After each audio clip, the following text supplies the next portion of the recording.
महाराष्ट्र से परिचित होंगे, उन्हें पता होगा कि वहां पर जब जय भवानी कहते हैं तो जय शिवाजी का बुलंद नारा लगता है। जय भवानी, जय भवानी, जय भवानी, जय भवानी। आज हम यहाँ पर एक और ऐतिहासिक महाविजय का उत्सव मनाने के लिए इकट्ठे हुए। आज महाराष्ट्र में विकासवाद की जीत हुई है। महाराष्ट्र में सुशासन की जीत हुई। महाराष्ट्र में सच्चे सामाजिक न्याय की विजय हुई। और साथियों, आज महाराष्ट्र में झूठ, छल, फरेब पूरी तरह हारा है।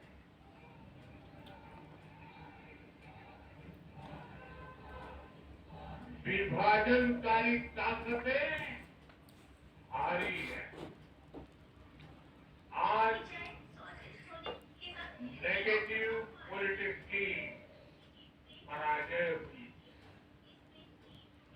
आज परिवारवाद की हार हुई।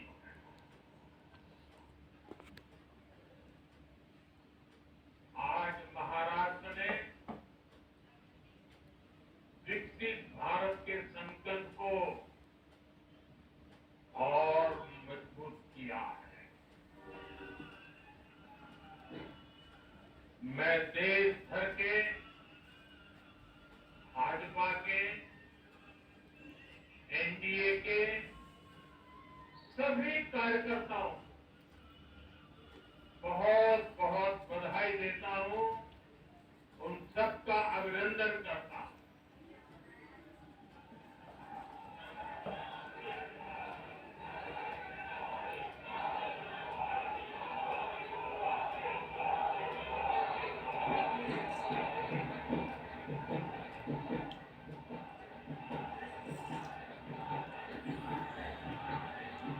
मैं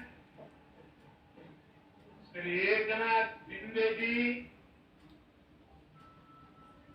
मेरे परम मित्र देवेंद्र फडणवीस जी, भाई अजित पवार जी, उन सब की भी भूरी भूरी प्रशंसा करता हूं। साथियों, आज देश के अनेक राज्यों में उपचुनावों के भी नतीजे आए। नड्डा जी ने विस्तार से बताया है, इसलिए मैं विस्तार में नहीं जा रहा हूं। लोकसभा की भी हमारी सीट और बढ़ गई है।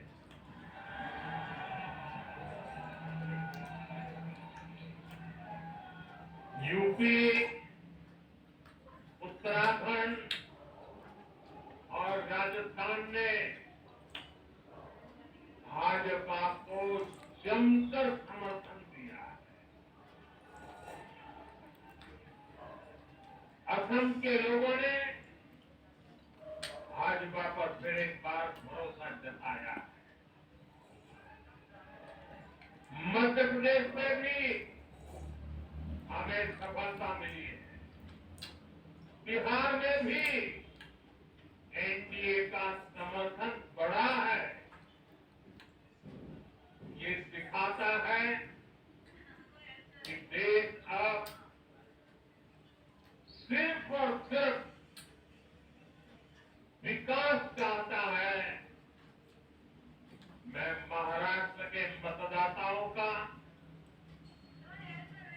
हमारे युवाओं का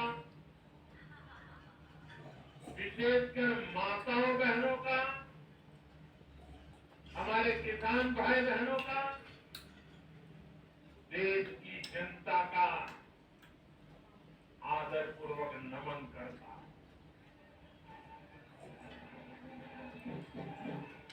साथियों, मैं झारखंड की जनता को भी नमन करता हूं।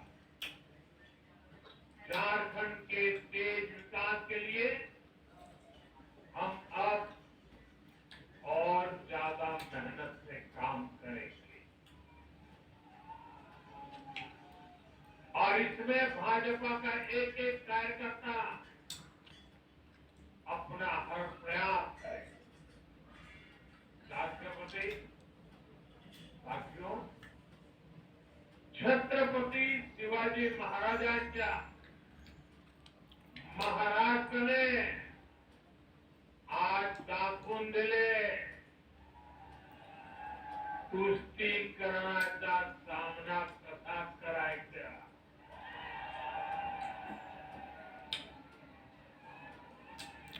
छत्रपती शिवाजी महाराज, शाहूजी महाराज, महात्मा फुले, सावित्रीबाई फुले, बाबासाहेब आंबेडकर, वीर सावरकर, बाळासाहेब ठाकरे, ऐसे महान व्यक्तित्वों की धरती ने इस बार पुराने सारे रिकॉर्ड तोड़ दिए।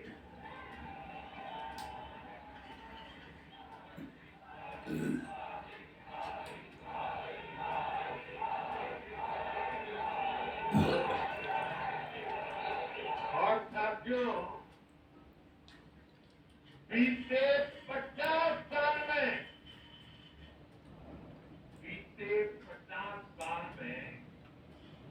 किसी भी पार्टी या किसी भी फ्री पोल अलायंस के लिए ये सबसे बड़ी जीत है 50 साल के बाद।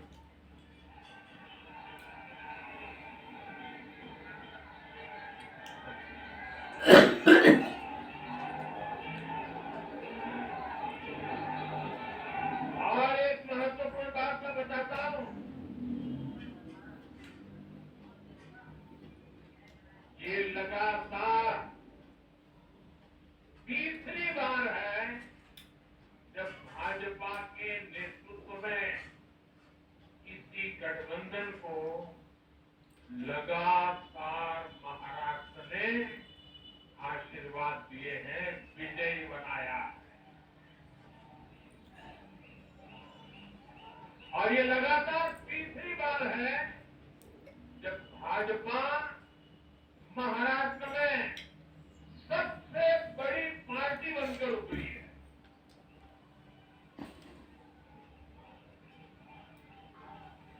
साथियों, ये निश्चित रूप से ऐतिहासिक है। ये भाजपा के गवर्नेंस मॉडल पर मोहर है।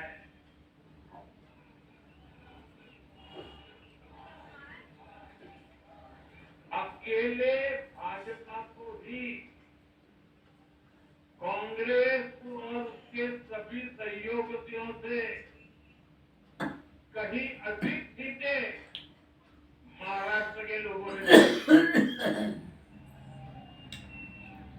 ये दिखाता है कि जब सुशासन की बात आती है तो देश सिर्फ और सिर्फ भाजपा पर और एनडीए पर भरोसा करता है।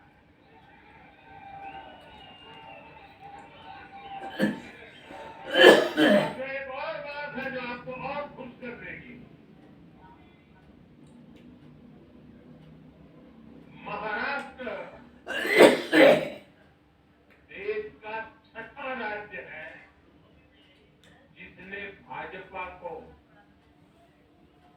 लगातार 3 बार जनादेश दिया।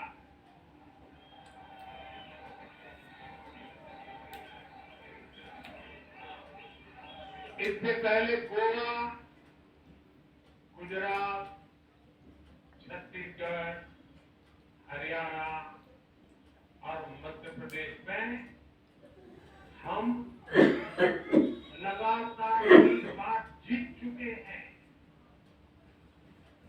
और बिहार में भी एनडीए को 3 बार से ज्यादा बार लगातार जनादेश मिला है और 60 साल के बाद आपने मुझे तीसरी बार मौका दिया, ये तो है ही है।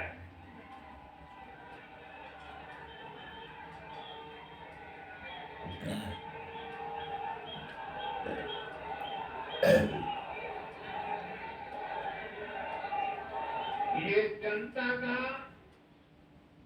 हमारे सुशासन के मॉडल पर विश्वास है और इस विश्वास को बनाए रखने में हम कोई कसर बाकी नहीं रखेंगे। साथियों, मैं आज महाराष्ट्र की जनता जनार्दन का विशेष अभिनंदन करना चाहता हूं। लगातार तीसरी बार स्थिरता को चुनना ये महाराष्ट्र के लोगों की सूझबूझ को दिखाता है। हाँ, बीच में जटावी नड्डा जी ने विस्तार से कहा था, कुछ लोगों ने धोखा करके अस्थिरता पैदा करने की कोशिश की, लेकिन महाराष्ट्र ने उनको नकार दिया है और उस बात की सजा मौका मिलते ही दे दी है।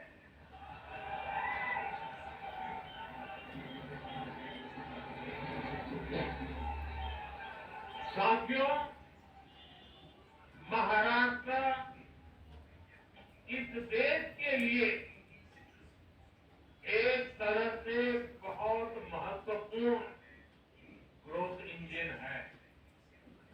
इसलिए महाराष्ट्र के लोगों ने जो जनादेश दिया है वो विकसित भारत के लिए बहुत बड़ा आधार बनेगा।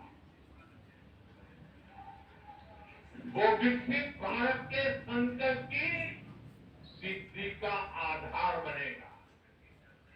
साथियों, हरियाणा के बाद महाराष्ट्र के चुनाव का भी सबसे बड़ा संदेश है एकजुटता। एक है तो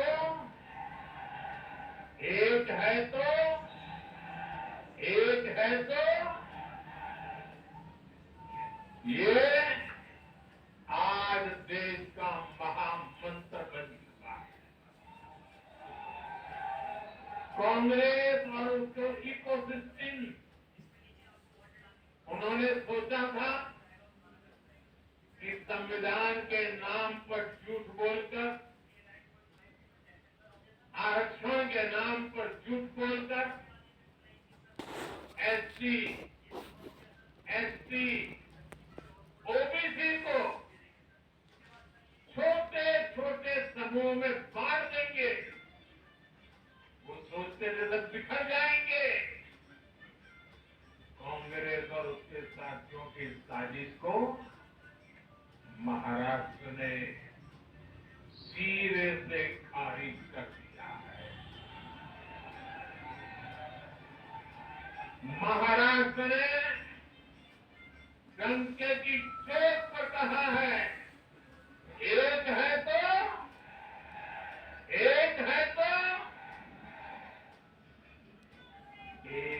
तो सेठ है के भाव में जाति, धर्म, भाषा और क्षेत्र के नाम पर लड़ाने वालों को सबक सिखाया है, सजा की है।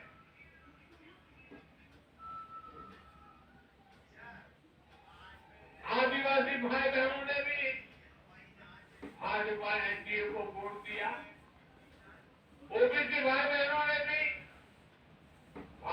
एनडीए को वोट दिया, मेरे दलित भाई बहनों ने भी भाजपा एनडीए को वोट दिया, समाज के हर वर्ग ने भाजपा एनडीए को वोट दिया। ये कांग्रेस और इंडी गठबंधन के उस पूरे इकोसिस्टम की सोच पर करारा प्रहार है, जो समाज को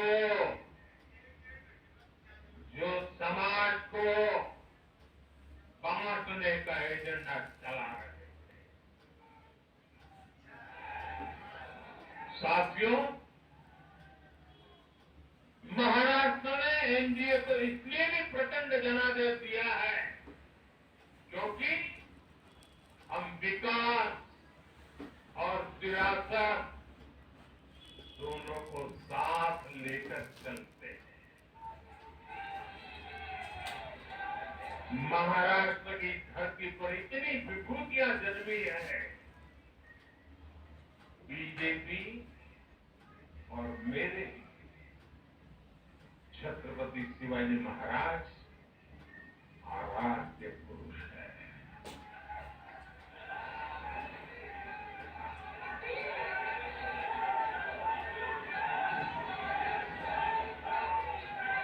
धर्मवीर छत्रपति संभाजी महाराज हमारी प्रेरणा है।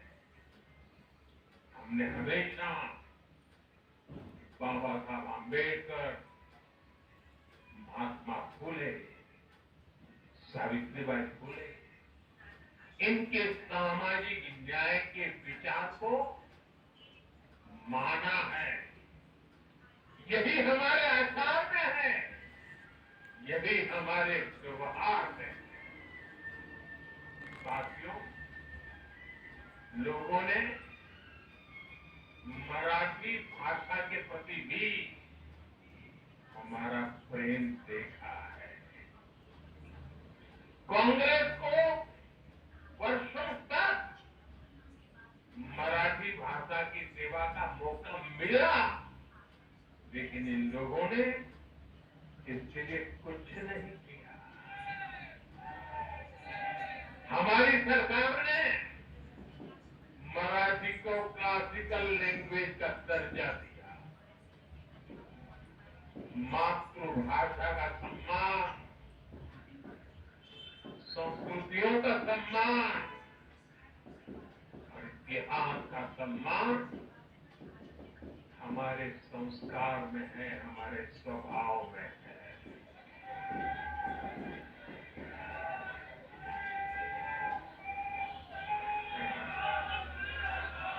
और मैं तो हमेशा कहता हूं, मातृभाषा का सम्मान मतलब अपनी मां का सम्मान।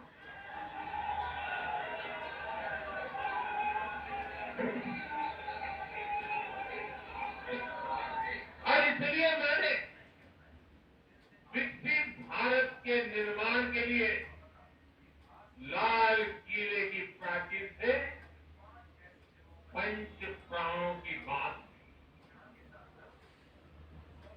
हमने इसमें विरासत पर गर्व को भी शामिल किया। जब भारत विकास भी और विरासत भी इसका संकल्प लेता है तो पूरी दुनिया इसे देखती है। आज विश्व हमारी संस्कृति का सम्मान करता है।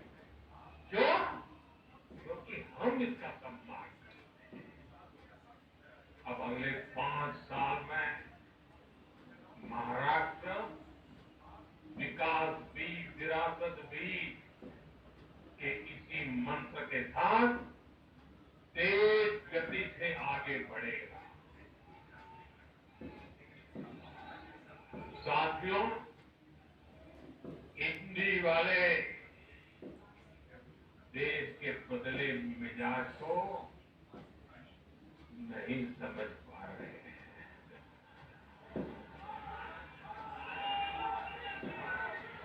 ये लोग स्वीकार करना ही नहीं चाहते। ये लोग आज भी भारत के सामान्य वोटर के विवेक को कम करके आंकते हैं। देश का वोटर, देश का मतदाता अस्थिरता नहीं चाहता। देश का वोटर नेशन फर्स्ट की भावना के साथ है। जो कुर्सी फर्स्ट का सपना देखते हैं, उन्हें देश का वोटर पसंद नहीं करता। साथियों, देश के हर राज्य का वोटर दूसरे राज्यों की सरकारों का आकलन भी करता है। वो देखता है कि जो एक राज्य में बड़े बड़े प्रॉमिस करते हैं, उनकी परफॉर्मेंस दूसरे राज्य में कैसी है। महाराष्ट्र की जनता ने भी देखा कि कर्नाटका, तेलंगाना और हिमाचल में कांग्रेस सरकारें कैसे जनता से विश्वासघात कर रही है। ये आपको पंजाब में भी देखने को मिलेगा।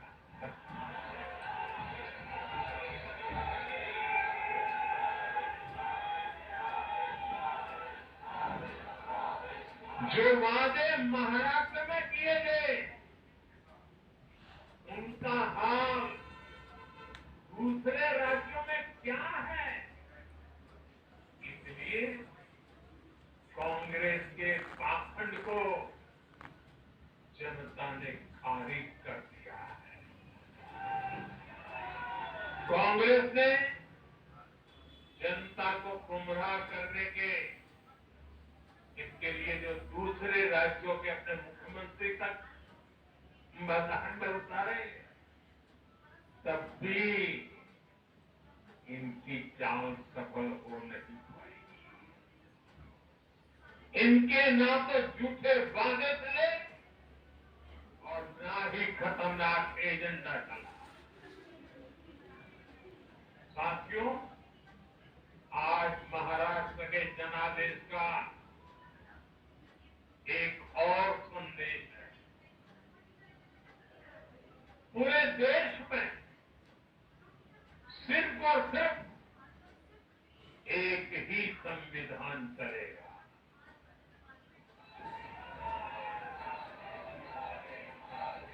वो संविधान है बाबा साहब आम्बेडकर का संविधान, भारत का संविधान। जो भी सामने या पर्दे के पीछे देश में दो संविधान की बात करेगा, उसको देश पूरी तरह से नकार देगा। कांग्रेस और उसके साथियों ने जम्मू कश्मीर में फिर से आर्टिकल 370 की दीवार बनाने का प्रयास किया।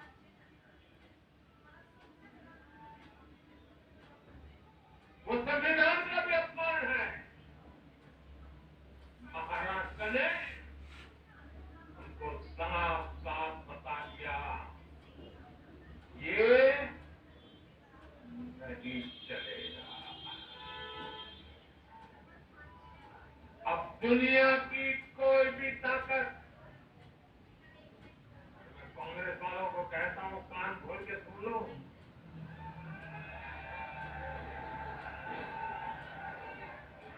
उनके साथियों को भी कहता हूं, दुनिया की कोई भी ताकत 370 को वापस नहीं ला सकती।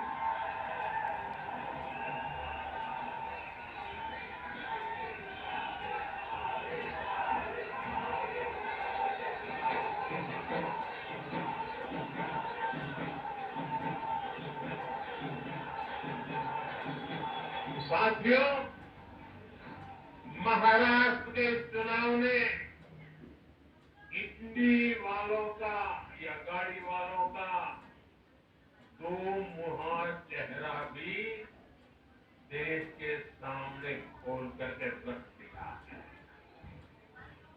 हम सब जानते हैं बाला साहब ठाकरे का इस देश के लिए, समाज के लिए बहुत बड़ा योगदान रहा है। कांग्रेस ने सत्ता के लालच में उनकी पार्टी के एक खड़े को साथ में तो ले लिया, तस्वीरें भी निकाल दी, लेकिन कांग्रेस का कोई नेता बाला साहब ठाकरे की नीतियों की कभी भी प्रशंसा नहीं कर सकता। और इसलिए मैंने अघाड़ी में कांग्रेस के साथी दलों को चुनौती दी थी कि वो कांग्रेस से बाला साहब ठाकरे की नीतियों की तारीफ में कुछ शब्द जरा बुलवा करके दिखाएं। आज तक वो ये नहीं कर पाए हैं। मैंने दूसरी चुनौती वीर सावरकर जी को लेकर की थी। कांग्रेस के नेतृत्व ने लगातार पूरे देश में वीर सावरकर का अपमान किया, उन्हें गालियां दी है।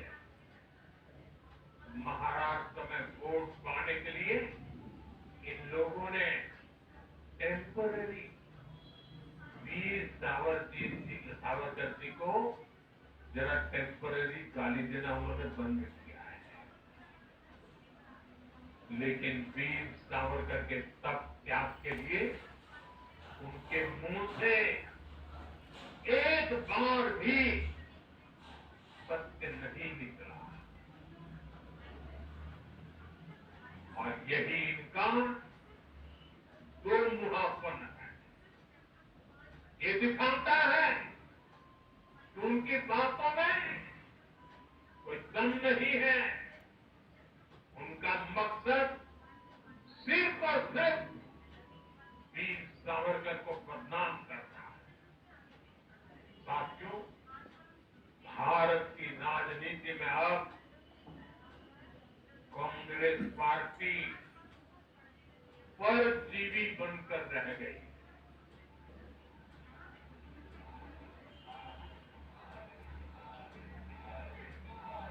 कांग्रेस पार्टी के लिए अब अपने दम पर सरकार बनाना लगातार मुश्किल हो रहा है। हाल ही के चुनाव में जैसे आंध्र प्रदेश, अरुणाचल प्रदेश, सिक्किम, हरियाणा और आज महाराष्ट्र में उनका सुपड़ा साफ हो गया।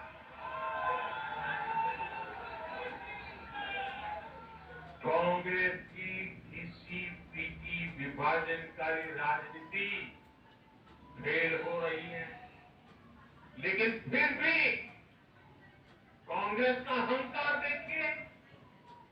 उसका अहंकार 7वें आसमान पर है। सच्चाई ये है कि कांग्रेस अब एक परजीवी पार्टी बन चुकी है।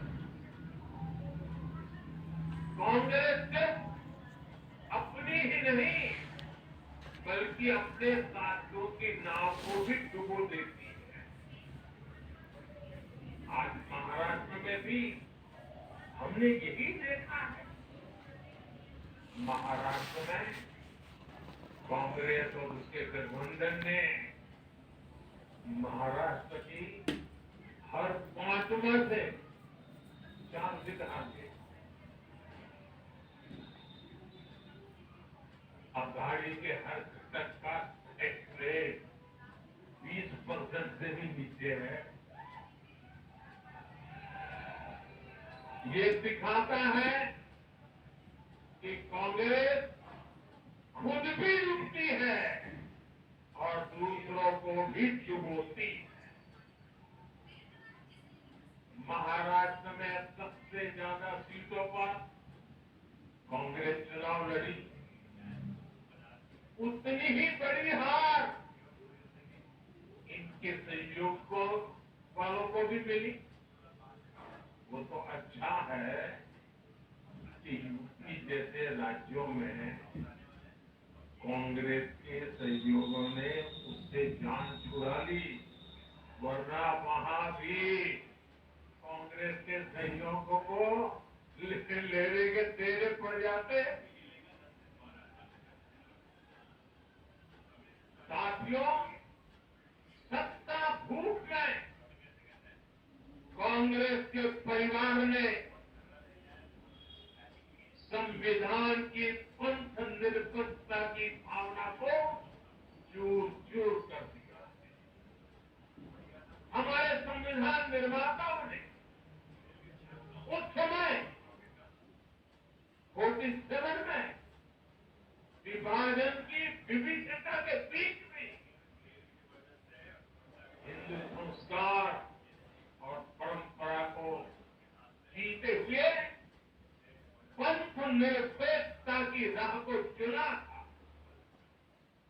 तब देश के महापुरुषों ने संविधान सभा में जो डिबेट की थी, उसमें भी इसके बारे में बहुत विस्तार से चर्चा हुई। लेकिन कांग्रेस के परिवार ने झूठे सेक्युलरिज्म के नाम पर महान परंपरा को दबा करके रख दिया। कांग्रेस ने तुष्टीकरण का जो बीज बोया, वो संविधान निर्माताओं के साथ बहुत बड़ा विश्वासघात है। और ये विश्वासघात मैं बहुत जिम्मेवारी के साथ बोल रहा हूं। संविधान के साथ परिवार का विश्वासघात है। दशकों तक कांग्रेस ने देश में यही खेल खेला है। कांग्रेस ने तुष्टीकरण के लिए कानून बनाए, सुप्रीम कोर्ट के आदेश तक की परवाह नहीं की। इसका एक उदाहरण वक्फ बोर्ड है।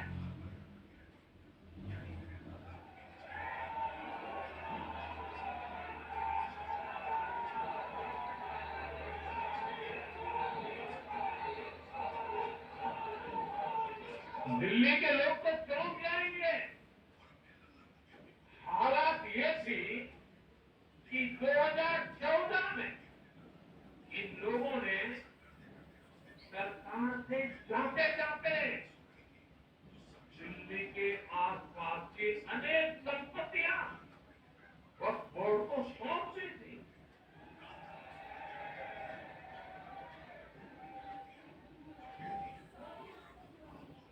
बाबा साहब आम्बेडकर ने जो संविधान हमको दिया है ना, जिस संविधान की रक्षा के लिए हम प्रतिबद्ध है, संविधान में वक्फ कानून का कोई स्थान ही नहीं है।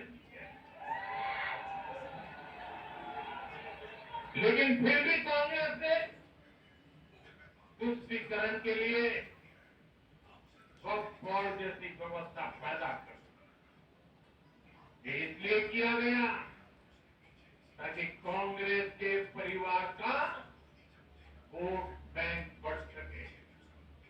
सच्ची पंथ निरपेक्षता को कांग्रेस ने एक तरह से मृत्यु दंड देने की कोशिश की।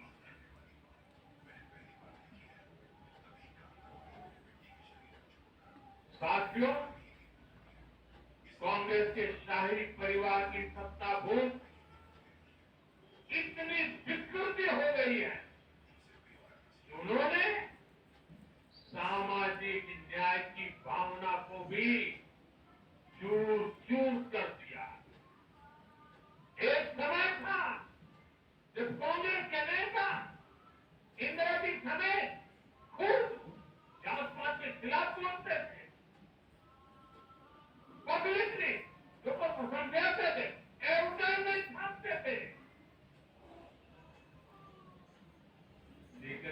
यही कांग्रेस और कांग्रेस का एक परिवार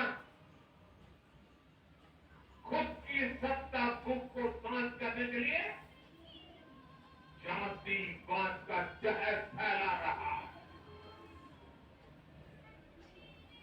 इन लोगों ने सामाजिक न्याय का गला तोड़ दिया। साथियों, एक परिवार की सत्ता भूख इतने चरम पर है कि उन्होंने खुद की पार्टी को ही खा लिया है।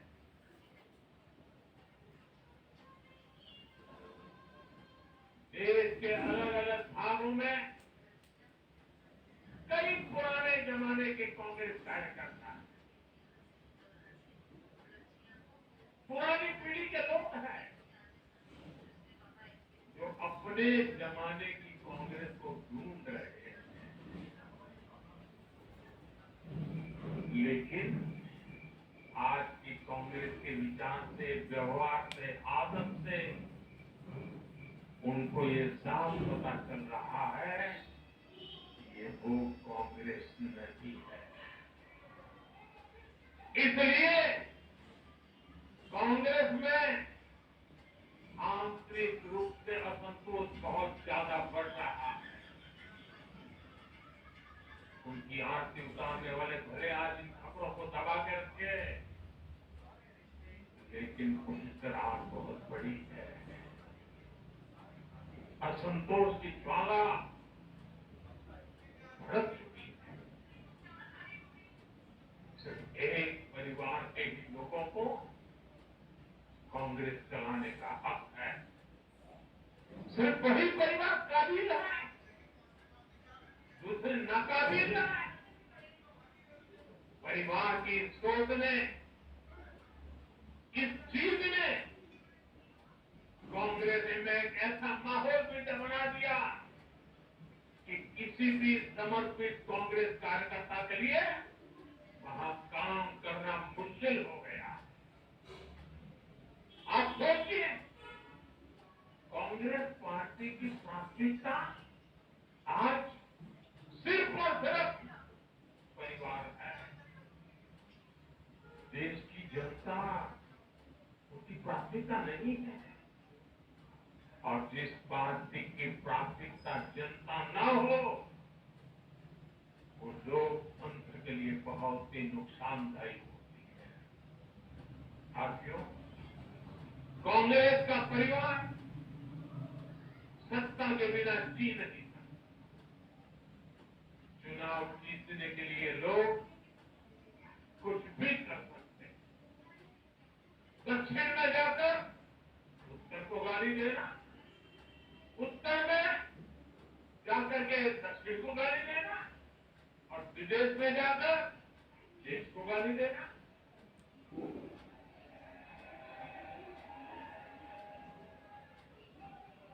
और अहंकार इतना कि ना किसी का मान, ना किसी की मर्यादा, और खुले आम झूठ बोलते रहना, हर सीजन में आया झूठ बोलते रहना। यही कांग्रेस और उसके परिवार की सच्चाई बन गई। आज कांग्रेस का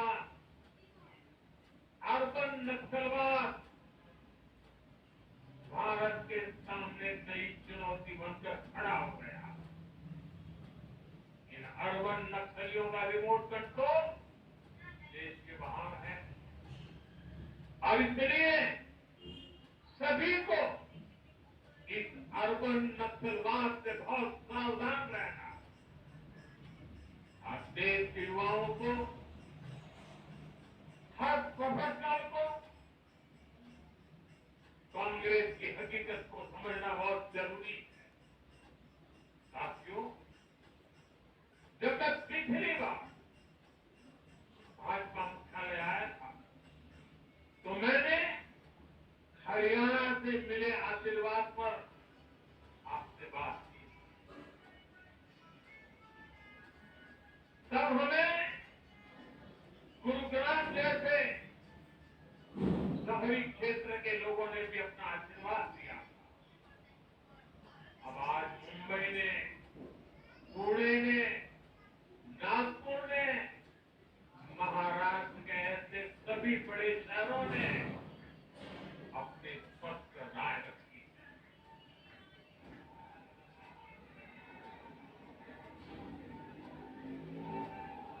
शहरी क्षेत्रों के गरीब हो,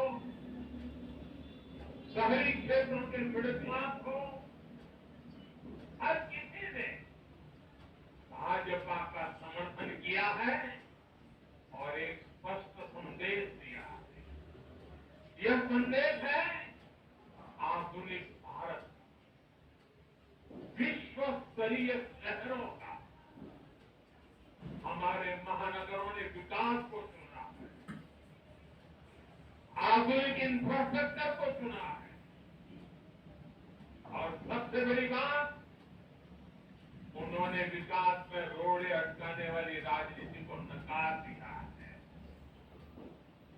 आज बीजेपी हमारे शहरों में ग्लोबल स्टैंडर्ड के इंफ्रास्ट्रक्चर बनाने के लिए लगातार काम कर रही है। चाहे मेट्रो नेटवर्क का विस्तार हो, आधुनिक इलेक्ट्रिक बसें हो, कोस्टल रोड और समुद्री महामार्ग जैसे शानदार प्रोजेक्ट हो, एयरपोर्ट का आधुनिकीकरण हो, शहरों को स्वच्छ बनाने की मुहिम हो, इन सभी पर बीजेपी का बहुत ज्यादा जोर है। आज का शहरी भारत ईज ऑफ लिविंग चाहता है और इन सब के लिए उसका भरोसा बीजेपी पर है, एनडीए पर है। साथियों, आज बीजेपी देश के युवाओं को नए नए सेक्टर का अवसर देने का प्रयास कर रही है। हमारी नई पीढ़ी इनोवेशन और स्टार्टअप के लिए माहौल चाहती है। बीजेपी से ध्यान में रखकर नीतियां बना रही है, निर्णय ले रही है। हमारा मानना है कि भारत के शहर विकास के इंजन है। शहरी विकास से गांवों को भी ताकत मिलती है। आधुनिक शहर नए अवसर पैदा करते हैं। हमारा लक्ष्य है कि हमारे शहर दुनिया के सर्वश्रेष्ठ शहरों की श्रेणी में आए और बीजेपी एनडीए सरकारें इसी लक्ष्य के साथ काम कर रही है। साथियों, मैंने लाल किले से कहा था कि मैं 1 लाख ऐसे युवाओं को राजनीति में लाना चाहता हूं जिनके परिवार का राजनीति से कोई संबंध नहीं। आज एनडीए के अनेक ऐसे उम्मीदवारों को मतदाताओं ने समर्थन दिया है। मैं इसे बहुत शुभ संकेत मानता हूं। साथियों, अरे चुनाव आएंगे जाएंगे, लोकतंत्र में जय पराजय भी चलती रहेगी, लेकिन भाजपा का एनडीए का ध्येय सिर्फ चुनाव जीतने तक सीमित नहीं है। हमारा ध्येय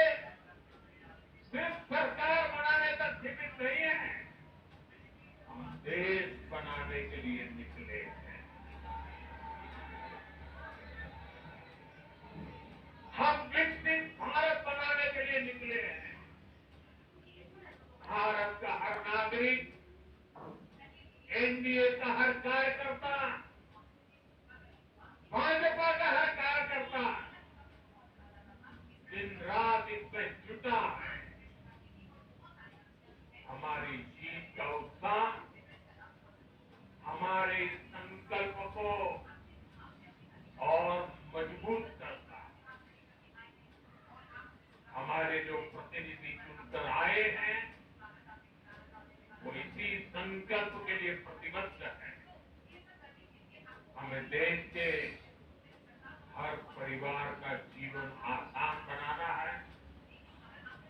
हमें सेवक बनकर, और ये मेरे जीवन का मंत्र है, हमें सेवक बनकर देश के हर नागरिक की सेवा करनी है। हमें उन सपनों को पूरा करना है जो देश की आजादी के मतवालों ने भारत के लिए देखे थे। हमें मिलकर विकसित भारत का सपना साकार करना है। सिर्फ 10 साल में हमने भारत को दुनिया की 10वीं सबसे बड़ी इकोनॉमी से दुनिया की 5वीं सबसे बड़ी इकोनॉमी बना दिया।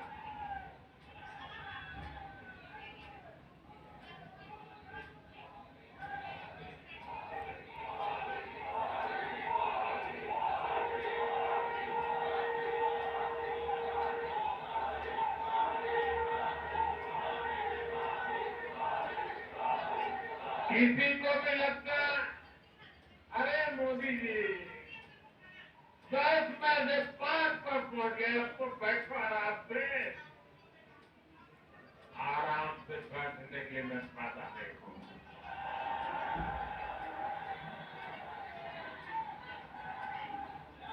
वो दिन दूर नहीं जब भारत दुनिया की तीसरी सबसे बड़ी अर्थव्यवस्था बन के रहेगा।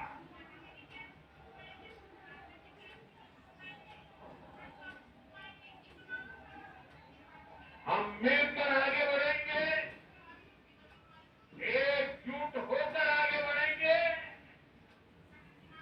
तो हर लक्ष्य पाकर रहेंगे। इसी भाव के साथ एक है तो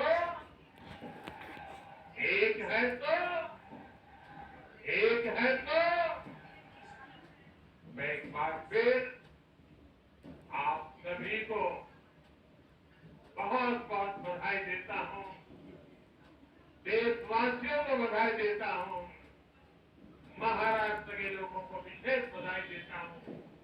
मेरे साथ बोलिए, भारत माता की, भारत माता की, भारत माता की, भारत माता की, भारत माता की। वंदे वंदे वंदे